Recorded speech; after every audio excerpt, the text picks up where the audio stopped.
মানে ও গিন্নি, গিন্নি গো, একটু শান্ত হ, একটু কথাটা শোনো। না না, আমি আর কিচ্ছু শুনবো না। এক সপ্তাহ সময় দিচ্ছি, তার মধ্যে মহারানীর মতো ওই সীতাহার আমার চাই চাই চাই। কিন্তু গিন্নি, ওটার যে অনেক দাম। আমার কি আর মহারাজের মতো অত টাকা আছে বলো? এই শোনো, তোমার কি আছে আর কি নেই তা আমার খুব ভালো করে জানা আছে, বুঝলে? কিন্তু গিন্নি, একটা কথা কান খুলে শুনে রাখো, এবারে যদি তুমি ওই সীতাহার আমাকে গড়িয়ে না দাও, আমি তাহলে চিরদিনের মতো বাপের বাড়ি চলে যাব। এই আমি বলে দিলাম। আচ্ছা ফাপড়ে পড়লাম আমি, কি যে করি। দূর, আর ভালো লাগে না।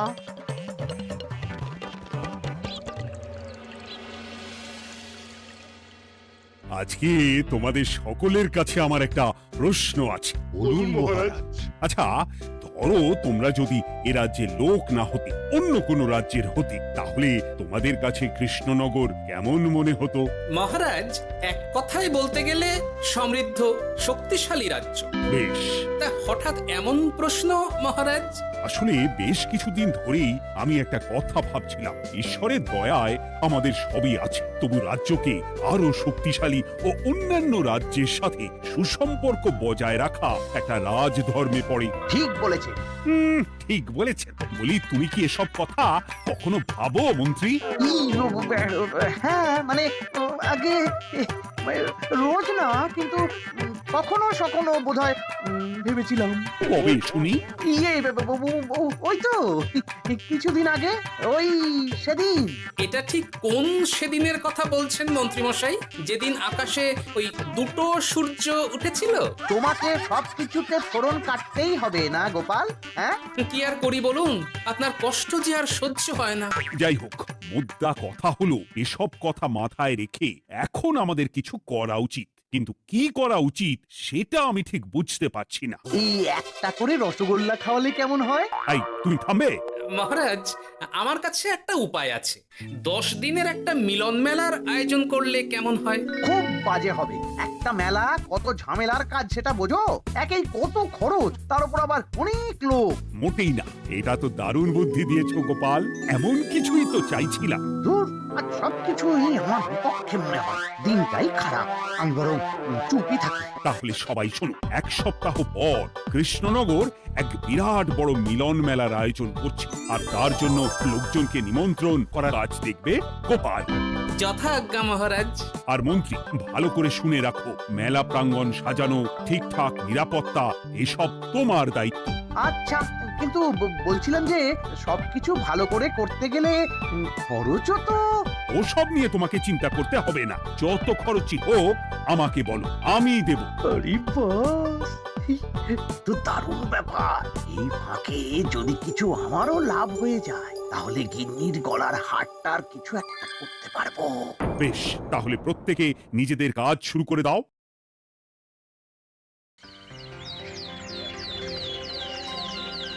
শোনো শোনো শোনো, এক সপ্তাহ পর কৃষ্ণনগর মেলা প্রাঙ্গণে অনুষ্ঠিত হতে চলেছে 10 দিন ব্যাপী মিলন মেলা। সকল গ্রামবাসীকে এই মেলায় আসার জন্য আমন্ত্রণ জানানো হচ্ছে। শোনো শোনো শোনো।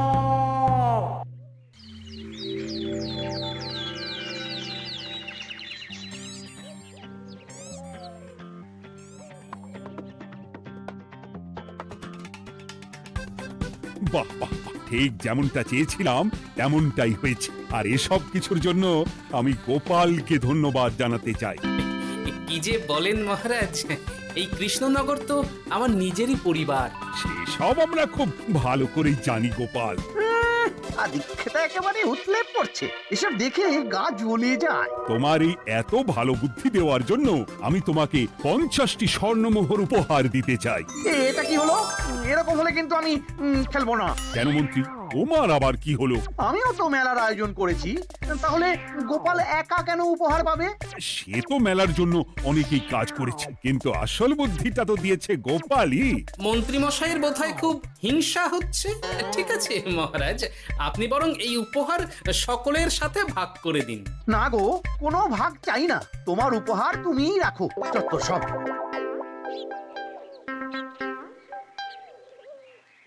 আমার কি এত খারাপ দিন এসেছে নাকি যে আমাকে গোপালের থেকে পুরস্কার নিতে হবে?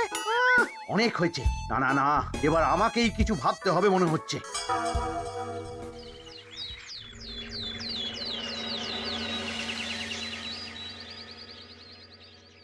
আমার আমার সব শেষ হয়ে গেল গো, সব শেষ হয়ে গেল।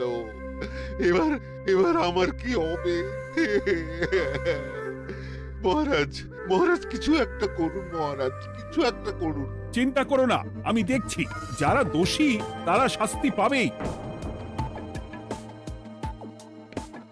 কি শুরু হলো বলো তো হঠাৎ করে?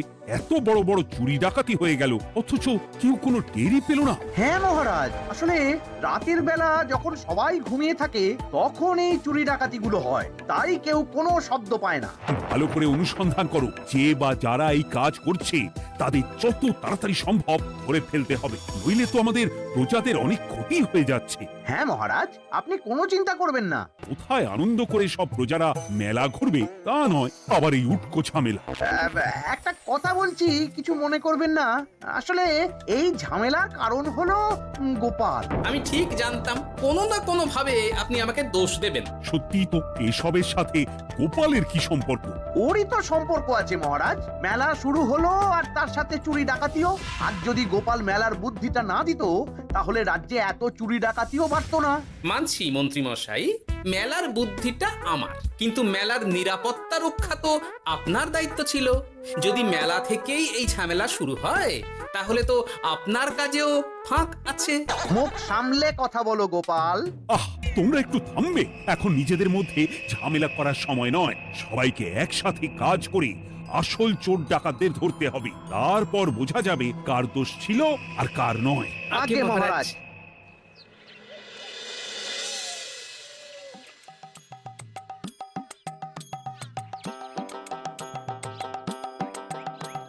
এই তো তুমি এসে গেছো। তাড়াতাড়ি মুখ হাত ধুয়ে বসো, তোমার জন্য একটা জিনিস এনেছি। বলো কি জিনিস? আরে আরে একটু অপেক্ষা করোই না, আমি আনছি। হ্যাঁ বেশ, আনো তাহলে। এই নাও, খাও। মিষ্টি দই। হ্যাঁ গো, খেয়ে দেখো তো কেমন। দারুণ সুন্দর স্বাদ তো গিন্নি। কোথা থেকে এনেছো? ভালো, মেলা থেকে এনেছি। ও জানো, বিনা পয়সায় গো। বিনা পয়সায়? তা কে দিল শুনি? আরে সুজন দইওয়ালা, বড় ভালো ছেলে। শুধু আজ নয়, ও রোজই মানুষকে ভালোবেসে না বিনা পয়সায় দই খাওয়ায়। হ্যাঁ বাবা, বেশ অবাক করা কাণ্ড। আসলে সুজনের দেশের বাড়িতে অনেক জমি জমা, গরু মোষ আছে। ও তাই বলে ওর টাকা পয়সার নাকি কোনো দরকার নেই, তাই ও বিনা পয়সায় খাওয়ায়। হ্যাঁ বুঝলাম। বাবা, খুব ঘুম পাচ্ছে এখন। ওগিন্নি শোনো না, আমি বরং একটা ঘুম দিই এখন, বুঝলে? তুমি বরং বিকেলে আমায় একটু ডেকে দিও, ওর কাজ আছে। আচ্ছা বেশ। তোমাদের জন্য সেটাই ভালো, কারণ এমনিতেই মহারাজ চোর ডাকাত ধরার জন্য প্রহরীর ব্যবস্থা করছে পুরো রাজ্যে। না না না, সে নিয়ে আপনি চিন্তা করবেন না।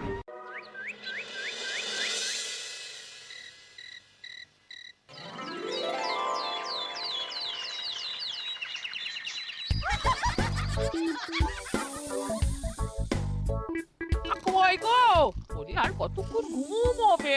সকাল তো হয়ে গেল। সে কি গিন্নি, সকাল? তোমাকে যে আমি কতবার বললাম আমাকে বিকেলে ডেকে দেবে। বলি কবেকার বিকেল? গতকালে না আজকে? তোমার বুদ্ধিতে কি বলে গিন্নি? আমার বুদ্ধি নিয়ে কথা বলো, আগে নিজের ঘুমকে দেখো। গতকাল বিকেল থেকে ডেকে ডেকে গলা ব্যথা হয়ে গেল, কিন্তু ওনার ঘুম আর ভাঙে না। হতেই পারে না। পারে না? ওই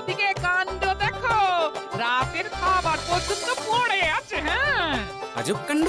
যাই হোক, অনেক দেরি হয়ে গেছে বুঝলে, আমাকে এক্ষুনি রাজসভার জন্য বেরোতে হবে।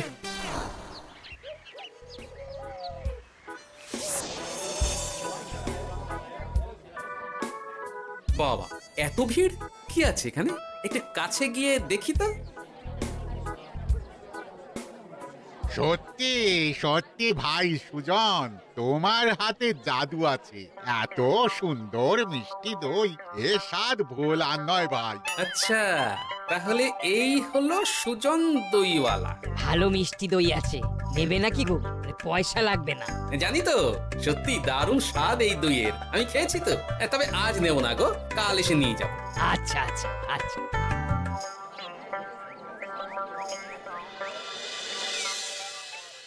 আর কোনো নতুন খবর পেলে ওই ডাকাতদের ব্যাপারে? না মহারাজ, এখনো ঠিক ধরতে পারিনি। ওরা বোধহয় বুঝতে পেরে গেছে যে আমরা খোঁজ করছি। মহারাজ, আমার মাথায় একটা নতুন বুদ্ধি এলো। রাতের বেলা করে সব বাড়িতে পাহারা দেওয়া শুরু করলে কেমন হয়? সব চুরি তো রাতেই হচ্ছে। আরে, এ তো দারুণ বুদ্ধি। কিন্তু মহারাজ, আমাদের রাজ্যের প্রহরীরা রাতের বেলা কি করে পাহারা দেবে? কেন কেন, কি সমস্যা? অনেক সমস্যা আছে। তাদের শরীর খারাপ হতে পারে, তার চেয়েও বড়, রাত জেগে থাকলে দিনে তারা সকলে ঘুমোবে, তখন পুরোটাই বেকার হবে। কিচ্ছু বেকার হবে না মন্ত্রী মশাই, আমাদের প্রচুর সেনা আছে, তাদের সকলকে দায়িত্ব ভাগ করে দিলেই হয়ে যাবে। তুমি বেশি বোঝো। গোপাল তো কিছু ভুল বলেনি মন্ত্রী, আমরা পাহারা বাড়াবো। আমি আজই সব সেনাদের সাথে কথা বলছি। সেনাপতি, তুমিও এই ব্যাপারটা একটু দেখো। যথাজ্ঞা মহারাজ।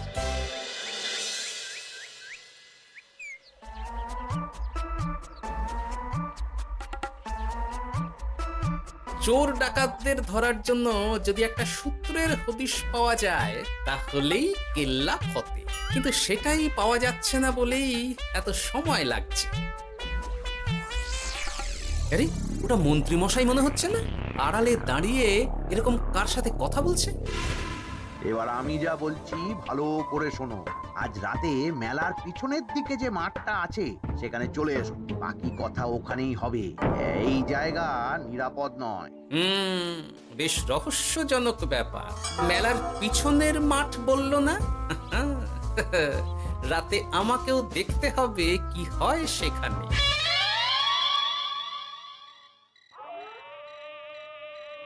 উফ, কি মশা রে বাবা, কখন থেকে দাঁড়িয়ে আছি, মন্ত্রী মশাইয়ের পাত্তা নেই কেন? ওই তো চলে এসেছে। এই যে আমার সোনার হাটটা কই? হ্যাঁ, ওই বই করে বলেছিলাম আমার ওটা চাই। আগে কি আর বলি বলুন তো, ওই হাটটা আমাদের দলের প্রধানের খুব পছন্দ হয়ে গেছে, তাই কোনোভাবেই ওটা দিতে পারলাম না। কি এত বড় সাহস! আমার বলার পরেও তুমি এরকম করলে? বড় ভুল হয়ে গেছে মন্ত্রী মশাই, এবারের মতন ক্ষমা করে দিন, আর হবে না, এই কথা দিচ্ছি। তোমাদের জন্য সেটাই ভালো, কারণ এমনিতেই মহারাজ চোর ডাকাত ধরার জন্য প্রহরীর ব্যবস্থা করছে পুরো রাজ্যে। না না না, সে নিয়ে আপনি চিন্তা করবেন না, আমাদের ধরা পড়ার কোনো সুযোগই নেই, কারণ যে পরিমাণ ওষুধ আমি আমার দইতে মিশিয়ে দিই সেটা একবার যে খাবে মরার মতন ঘুমোবে। বাহ বাবা, সে তো খুব ভালো। করো করো। তার কোনো নতুন খবর পেলে? মেলা তো শেষের দিকে। হ্যাঁ পেয়েছি, পাশের গ্রামের বলরাম নামে এক বড় মহাজন আছে, পরশু তার মেয়ের বিশাল ধুমধাম করে বিয়ে। শেষ একটা বড় দান মারতে পারলেই আপনার আমার দুজনেরই শান্তি। আচ্ছা, এই ব্যাপার তাহলে। এসব কিছুর পেছনে মন্ত্রী জড়িত। এইবার বুঝতে পারছি কেন রাতের পাহারাতে ওনার এত আপত্তি ছিল। কিন্তু ওই লোকটাকে ঠিক আছে, এখন যাও, একটু সাবধানে কাজ করো, আর আমার পাওনাটা ঠিকঠাক দিও, কেমন? সে কি সুজন দইওয়ালা? এবার আমার কাছে পুরো ব্যাপারটা পরিষ্কার হয়ে গেছে। না, কালই মহারাজকে সব জানাতে হবে, আর এদের হাতে নাতে ধরার জন্য একটা উপায় ভাবতে হবে।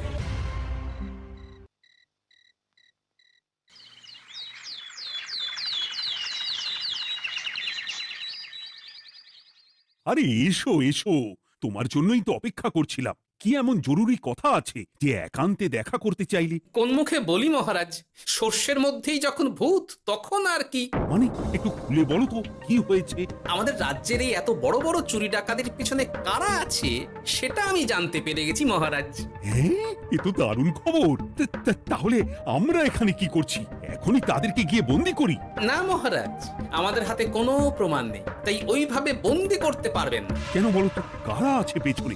সেটা আপনি নিজের চোখেই দেখে নেবেন পরে। তবে এটা জানিয়ে রাখি, আমাদের মন্ত্রী মশাইও যুক্ত আছেন।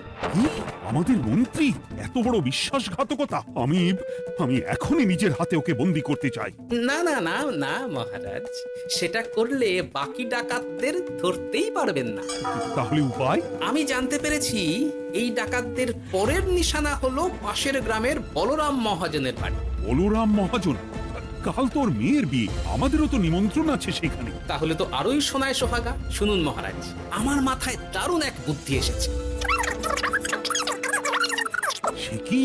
হ্যাঁ, আপনি কোনো চিন্তা করবেন না, আমি শুধু যা বলছি সেটা করুন, বাকিটা আমি সামলে নেব। তবে দেখবেন যেন মন্ত্রী মশাই এসবের কিচ্ছুটি টের না পায়। বেশ বেশ বেশ।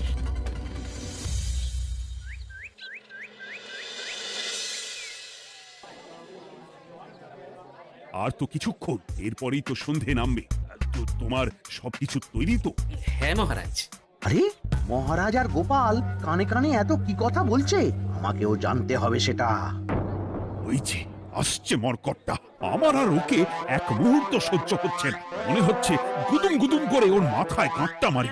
শান্ত হন মহারাজ, দয়া করে শান্ত হন আর একটুখানি। তারপর আপনি মন্ত্রী মশাইয়ের সাথে যা ইচ্ছে করবেন। ওর আমি বরং অন্যদিকে যাই, মুখ দেখলেই আমার মাথাটা গরম হয়ে যাচ্ছে। সেই ভালো। কি হলো ব্যাপারটা? যাই হোক, আর তো কিছুক্ষণ, তারপর আমার বিশাল লাভ হবে। বরং ততক্ষণ আমি পেট পুজো করি।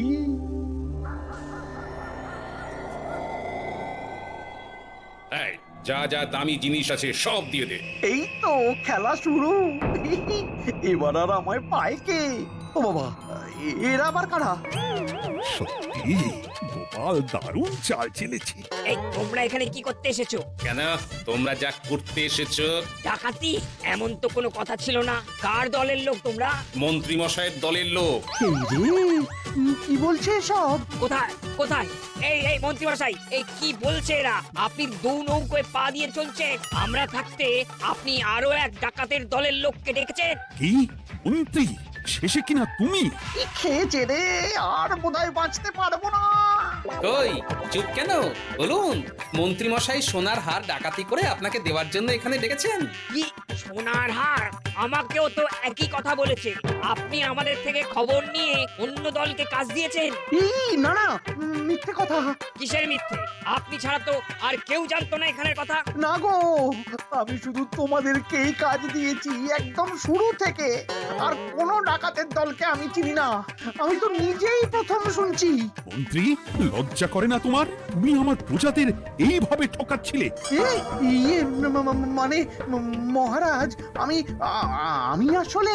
অনেক হয়েছে মন্ত্রী মশাই, আপনি ধরা পড়ে গেছেন। প্রহরী, বন্দি করো সবাইকে, আর মন্ত্রীকেও। আমাকে ক্ষমা করে দিন মহারাজ, আমি ইচ্ছা করে এটা করিনি। আসলে আমার গিন্নি কদিন ধরেই মহারানীর সীতাহারের মতো দেখতে হার বায়না করেছে। তার জন্য তুমি নিজেদের লোকেদের থেকেই চুরি করবে? আর কি করব বলুন, এক সপ্তাহের মধ্যে হার না দিলে বাড়ি ছেড়ে চলে যাবে বলেছে। তাই আমি।